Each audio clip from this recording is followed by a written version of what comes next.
এখান থেকেই নিজেকে তুচ্ছ করা, অন্যকে তুচ্ছ করার ধারণাটি আসে। গুরুত্বপূর্ণ বিষয় নিয়ে তাসখির করা, সেগুলোকে তুচ্ছ করা, সেগুলোকে অবনমিত করা, এটা একরকম।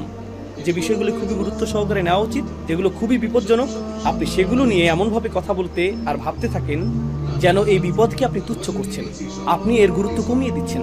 আর অবশেষে মানুষ এরকম কথা বলে, আমি আরও করতে পারতাম, আমি বিষয়গুলোকে গুরুত্ব দিতে চাই, আমি এমন হতে চেয়েছি, যারা বলে আমি এগুলো থেকে দূরে থাকতে চাই। আজকে সর্বশেষ একটা বিষয় শেয়ার করতে চাই। সম্প্রতি একজন আমাকে জিজ্ঞেস করেছে কিভাবে আমি একজন কিশোরকে ইসলামে আকৃষ্ট করতে পারি। আমাকে বলেছে আপনার সময় 30 সেকেন্ড, বলুন কিভাবে একজন কিশোরকে ইসলামের প্রতি আকৃষ্ট করা যায়। আমি বললাম আপনি কি বলছেন, মাত্র 30 সেকেন্ড? কেন? কারণ যখনই আমি তাদেরকে ইসলামের কথা বলি, তারা চোখ ঘুরিয়ে নেয়।